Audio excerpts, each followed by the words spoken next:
Graça e paz, cara amiga, caro amigo que todos os dias acompanha aqui a nossa meditação sobre a Palavra de Deus no Santo Evangelho, nesta segunda-feira da quinta semana do tempo da Quaresma. Comecemos esse nosso momento de meditação, essa nossa aproximação da fonte da Palavra de Deus que a liturgia nos oferece nesse dia, em nome do Pai, do Filho e do Espírito Santo. Amém. Eu quero agradecer a você que nos acompanha aqui por esses meios midiáticos, que nos acompanha aqui pelo nosso canal do YouTube, o canal Boa Notícia, a Vida com o Sabor do Evangelho, e aqui nessa nossa página do Instagram. Obrigado a você que nos está seguindo nessa página. Se você não está ainda, pode fazer, será sempre uma alegria para nós. E a alegria é também de ver, pensar e saber que se é verdade que a gente pode fazer esses encontros por esses meios virtuais, é que nós temos a necessidade da comunidade real, não é, dessa comunidade de irmãs e de irmãos nas quais nós experimentamos nessas comunidades o amor de Deus por nós. Não é essas formas que nós encontramos dos meios mediáticos, elas não dispensam a vida da comunidade, elas não dispensam a vida da fé. Lembra que ontem, não é, a gente insistia nisso quando aqueles estrangeiros se aproximaram de Filipe pedindo para ver Jesus, queremos ver Jesus. Filipe foi até André e depois os dois levam até Jesus. Filipe e André, eles são discípulos de Jesus, são apóstolos de Jesus, e no credo a gente diz, creio na igreja apostólica. Então, essa apostolicidade da igreja, não é? Agora mesmo está entrando aqui acompanhando essa nossa live, alguém que faz parte do apostolado católico, não é? Então é alguém que vive, não é, desta vida de comunhão apostólica, não é, com o Senhor. Então, a nós cabe renovar essa certeza de que nós que acolhemos no seio da igreja a fé, não é, a fé que vem dos apóstolos. Então essa fé nos é transmitida e nós devemos também transmitir a fé para outras pessoas. Então reafirmamos essa necessidade nossa de testemunhar a fé no ambiente da comunidade. Acolhemos Jesus e com Jesus a igreja que ele funda, não é, na fé de Pedro, igreja que ele funda ao reunir os seus primeiros discípulos. Essa semana nós lembrávamos, não é, que o fato de ter essa pergunta destes estrangeiros que se aproximam de Jesus com essa proposta, com esse pedido, não é? Queremos ver Jesus. E a gente lembra essa semana em que a igreja faz esse rito, né, da chamada velácio. Em muitos lugares onde você vai entrar, você vai ver que a igreja vai estar com um véu em cima do Cristo crucificado. Isso me faz pensar também em uma coisa, é que na medida em que eu não vejo a imagem do crucificado estes dias na igreja, isso deve me fazer olhar e descobrir o crucificado presente no mundo. Onde é que eu posso encontrar o crucificado? Já que ali no véu eu não posso vê-lo, por causa do véu que está sobre a imagem do Cristo crucificado, eu não posso vê-lo. Como descobri-lo? Como é que ele se revela para mim hoje no mundo? E a liturgia de hoje nos faz pensar nisso, não é? O Cristo que continua presente na vida daqueles que são condenados inocentemente, ou mesmo não inocentemente mesmo, daquelas pessoas que são condenadas. E aí a igreja nos ajuda a ver sobre o véu do Antigo Testamento. A história de Daniel, capítulo 14 do livro de Daniel, fala da história de uma mulher que era inocente, que dois homens que eram juízes do tribunal da cidade viram aquela mulher e se interessaram por ela, viram no jardim, desejaram-na e quiseram ter uma relação com ela, fizeram uma proposta. A mulher, que era casada e temente a Deus, resistiu, não cede àqueles homens, e eles então denunciam a mulher, dizendo que a surpreenderam cometendo o pecado de adultério. A mulher é inocente. Eles levaram para o tribunal, as pessoas aceitaram a acusação deles sem fazer grande averiguação. Quando estavam levando a mulher para ser lapidada, porque era assim que se fazia a justiça, de acordo com a lei mosaica, um jovenzinho, Daniel, grita no meio do povo: eu sou inocente do sangue dessa mulher. Aí foram perguntar ao menino: mas o que é que você está querendo dizer? Ele diz: olha, mas vocês em Israel são capazes de fazer uma coisa como essa, vocês não averiguaram nada disso? Vamos voltar para o tribunal e eu vou fazer a averiguação aqui destes dois homens. E Daniel leva os dois para o tribunal, eles levam todos para o tribunal e disseram para Daniel: senta aqui no meio da gente, porque estamos vendo que Deus deu a você aquilo que é próprio de quem já é idoso, te deu sabedoria suficiente. E Daniel interroga, pergunta separados, onde foi que você viu a mulher em adultério? Ele disse: foi numa árvore tal. Chama o outro e ele diz: olha, você está sendo condenado pela sua própria palavra. Daniel sabia que era mentira. O segundo vem e diz que foi numa outra árvore. E aí Daniel expõe o pecado dos dois e eles são levados e são lapidados os dois. Então é aplicada contra eles a lei de Moisés. Aqui a gente vê uma coisa: o que é que a lei faz? A lei revela o pecado, mas a lei não dá a libertação suficiente. Em Jesus, o que é que acontece? É o contrário. Deus quer que o pecador se converta e viva. Aqueles dois homens disseram: nós vimos a mulher debaixo dessa árvore ou daquela árvore. Eu e você estamos debaixo da árvore da cruz, a cruz que está coberta com o crucificado esses dias na igreja, Nós estamos sob a sombra da cruz, sob a árvore da cruz. E a árvore da cruz é a árvore onde se manifesta a graça de Deus. E debaixo dessa árvore nós não somos condenados. Ela revela o nosso pecado, lembra que a cruz está velada esses dias, A cruz revela o pecado do mundo, mas não para condenar o pecador, mas para que o pecador, como diz Deus através do profeta Ezequiel, se converta e tenha vida. O apóstolo Pedro, ele diz na sua carta, no capítulo 4, versículo 8, que o amor cobre uma multidão de pecados. Então, essa semana, vendo a cruz coberta nas nossas igrejas, nós queremos lembrar disso, que o amor de Deus cobriu uma multidão dos nossos pecados, cobre os nossos pecados, não porque quer passar o pano em cima do nosso pecado, mas Deus cobre o nosso pecado com o seu amor, com a sua misericórdia. E o amor de Deus nos aponta também as consequências do nosso pecado. Daniel é um profeta que fala de muitas visões que ele tem. A gente tem sempre insistido em dizer que profecia na Bíblia não significa ter visões particulares, mas a profecia significa falar. Alguém que está diante e fala. Mas é interessante que é alguém que fala olhando o presente.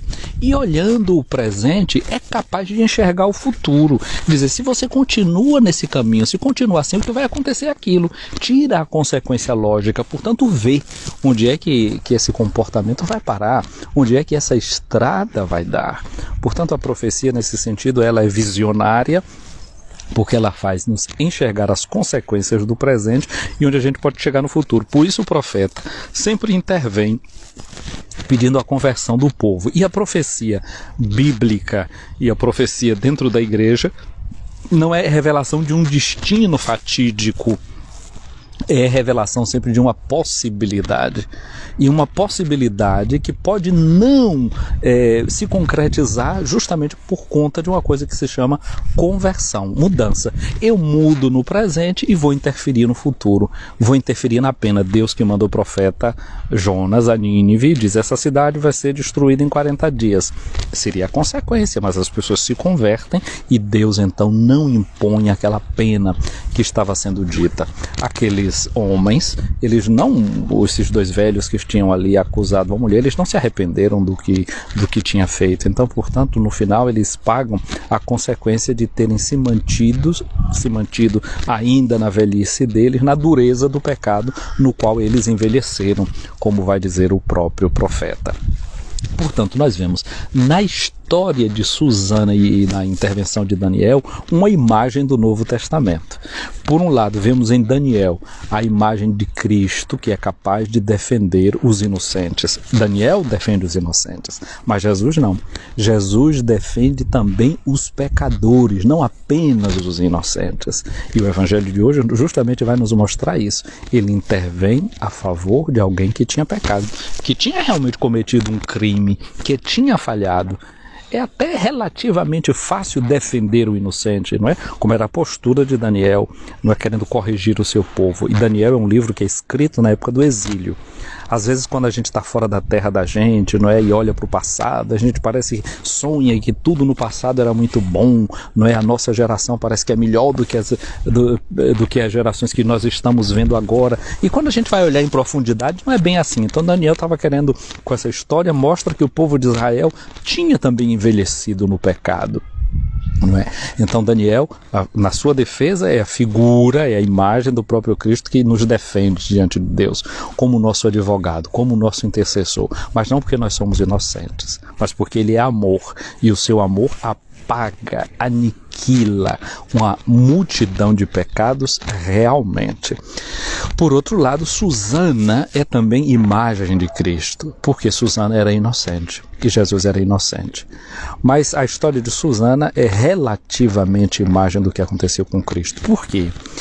Assim como Daniel gritou no meio da multidão que ele era inocente do sangue daquela mulher, Pôncio Pilatos também vai dizer que ele era inocente do sangue de Jesus, chega até a lavar as mãos, não é? Lembrando aquilo que diz o salmista, inter innocentes lavabo manos meas. Então, ele lavaria minhas mãos no meio dos inocentes. Pilatos até diz, faz o gesto, né, patético, lava as minhas mãos, como que não tenho culpa desse processo insano. Porém, o processo foi levado para diante e o inocente foi morto. Então, é a imagem, Susana, do que aconteceria com Jesus, sendo que no processo de Jesus, mesmo sendo reconhecido inocente, o processo não é interrompido, ele é levado até as últimas consequências. Mas vai ter alguém que vai intervir neste processo, e este é Deus mesmo.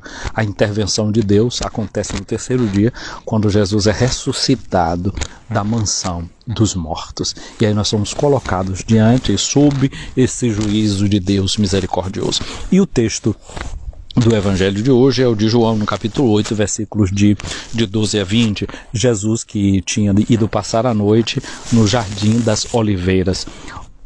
Horos ton elaion é a palavra para falar do Monte das Oliveiras. Esse ton elaion das Oliveiras faz a gente pensar numa expressão que a gente tem, por exemplo, toda vez que vai cantar uma ladainha, toda vez que a gente celebra a missa, se quisermos, podemos repetir essa expressão, não é? Kyrie eleison. Eleison tem essa raiz de elaion, não é, das oliveiras, porque é uma palavra para falar da misericórdia de Deus que se manifesta. Porque quando na história bíblica do dilúvio, quando o dilúvio cessa e os homens podem sair e pisar em terra firme, o que é que acontece? Vem uma pomba com um raminho de oliveira. Então é sinal de que o dilúvio passou e depois se estabelece a aliança entre Deus e a humanidade no símbolo do arco-íris. Portanto, a oliveira é sinal dessa paz que reina entre a humanidade, é sinal dessa misericórdia de Deus que se manifesta para a humanidade. Daí essa raiz de eleison e elion, que estão um pouco juntas e que nos faz pensar nisso. De outro lado também, o Monte das Oliveiras, ali tem, no Monte das Oliveiras, quando você for a Jerusalém, se não foi ainda, Deus te dê a graça, ou então pesquisando, você vai ver que existe uma igreja ali em volta do Monte das Oliveiras, que é chamada a igreja do Pater Noster, que é uma igreja muito interessante porque existe o Pai Nosso eu vou dizer assim, em todas as línguas, não sei se em todas as línguas não, mas em muitas línguas, né? Em hebraico, em aramaico, em grego, em português, em suahili, em várias línguas a oração do Pai Nosso, porque se reputa que naquele lugar Jesus ensinou aos discípulos a oração do Pai Nosso.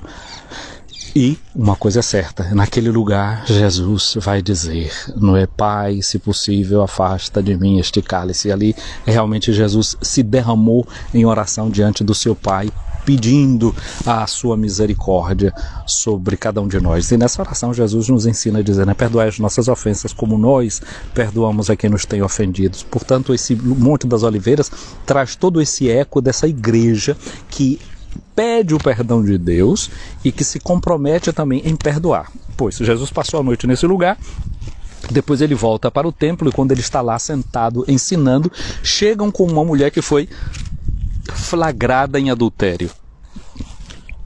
Um flagrante significa que a pessoa foi apanhada com a boca na botija, né? Como a gente costuma dizer. Mas como é que ela foi flagrada em adultério? E só veio ela. E o parceiro do pecado também não vem.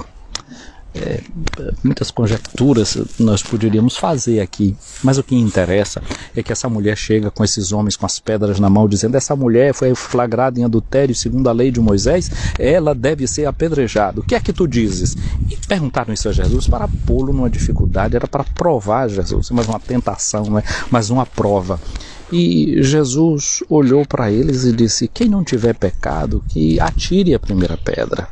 Então colocou todos aqueles homens diante dessa situação que é a nossa, de seres humanos pecadores. E todos foram embora, diz o Evangelho, a começar dos mais velhos. Olha, isso é aquela tentação que a gente tem dessa geração da gente, aquela geração do passado, que o passado é melhor do que o presente, que dos dias atuais, né? São os mais velhos que começam a sair, a dar espaço, a reconhecer que eles estão no pecado, e fica Jesus e a mulher. Santo Agostinho diz: ficou a misericórdia e a miséria ali, um diante do outro. E Jesus pergunta para ela: ninguém te condenou? Ela diz: não, Senhor, eu também não te condeno, agora vai e não peques mais. Aquela mulher agora, ela teve a vida devolvida, ela tem de novo possibilidade de viver, a vida é ofertada de novo para ela. A vontade de Deus é essa, que o pecador se converta e viva. Agora ela vai poder viver, ela renasceu naquele dia, naquela hora, naquela madrugada, naquele encontro com Jesus, depois de ter sido surpreendida em adultério. De novo, ela pode viver, e agora ela pode viver livremente. É o que Jesus também quer fazer comigo e com você hoje. No dia de hoje, talvez deva nos ajudar a pensar e a rezar nessa situação do mundo que muitas vezes condena inocentes, no mundo que não sabe conviver também com a falha dos outros, porque aqui Jesus não está perdoando uma pessoa inocente, não, está perdoando uma pecadora, como ele mesmo diz, porque o seu Pai é aquele que faz o sol nascer sobre bons e maus, faz a chuva cair sobre justos e injustos. Esse é o nosso Deus, é aquele Deus que não condena, não é? Mas como diz São Pedro, com o seu amor apaga, cobre uma multidão de pecados. Senhor Jesus, no dia de hoje, ajuda-nos a experimentar que o teu amor cobre uma multidão de pecados. Nas nossas igrejas estamos vendo a tua imagem crucificada coberta. E com isso nós queremos lembrar que o teu amor cobre os nossos pecados. Deus não olha para nós como puros e simples pecadores, mas o teu Pai olha para nós com todas as possibilidades que nós temos. Teu Pai é como um artista, não é? Que quando olha para um bloco de pedra, sabe que ele pode esculpir uma obra de arte, tirar tudo aquilo que excede e deixar ficar a obra de arte que ele enxerga ali dentro. Sabemos que é assim que a tua misericórdia, Jesus, também nos enxerga. Tu vês as nossas possibilidades, não as nossas faltas, não os nossos pecados. Tu olhas para nós com um olhar misericordioso, com um olhar de confiança. Dá-nos esse olhar também para olharmos para os nossos irmãos. Ajuda-nos também a cobrir os nossos irmãos e as nossas irmãs com o véu do amor, com o véu da misericórdia que cobre o pecado e faz-nos ver o pecador como possibilidade de vida nova. Unge-nos com esse óleo de misericórdia desse Monte das Oliveiras onde estavas passando a noite. Certamente tu, passando a noite sob essas árvores de oliveira, recordavas a história de Noé, a pombinha com um ramo que vinha, e lembras-te também daquilo que és para o povo de Israel, o Messias, palavra que significa ungido. Tu não eras o ungido com o óleo, como eram ungidos os profetas ou como eram ungidos os sumos sacerdotes. A tua unção, como tu disseste na sinagoga de Nazaré, era a unção do teu Espírito Santo. E com este mesmo Espírito tu me ungiste, tu ungiste a cada um e a cada um que acompanha esse vídeo que recebeu o dom do santo batismo. Com esse óleo, com essa unção de misericórdia, tu nos ungiste para que nós possamos ser missionários da misericórdia, pessoas que ajudam também as outras a recuperarem o melhor que têm de si. Ajuda-nos neste dia a viver de acordo com esta unção que nós recebemos. Minha amiga, meu amigo, venha sobre você a bênção de Deus Todo-Poderoso, o Pai, o Filho e o Espírito Santo. Amém. A você que chegou aqui no final dessa transmissão, eu vou salvá-la aqui no IGTV. Você pode depois ver esse vídeo, curti-lo, mandar para outras pessoas. Depois esse vídeo é enviado aí para o nosso canal Vida do Povo de Deus, o nosso canal Boa Notícia, a Vida com Sabor do Evangelho. Vida do Povo de Deus era um programa de rádio que eu fazia e eu tenho sempre a tentação de repeti-lo. Foram anos repetindo isso e de vez em quando vem ao de cima, não é como um ato falho do momento de agora. Pois bem, que você depois curta esses vídeos, espalhe esses vídeos aí para outras pessoas. Se você conhece alguém que precisa se lembrar que o amor de Deus cobre uma multidão de pecados, então manda esse vídeo para essa pessoa. E que no dia de hoje Deus nos ajude de fato a não ter um olhar de quem condena, mas um olhar de quem tem aquele mesmo olhar de Jesus, que é um olhar de misericórdia, um olhar que supera aquele de Daniel, não é, que defendia o inocente. Jesus defendia o pecador. Um dia abençoado. Boa semana para todos nós.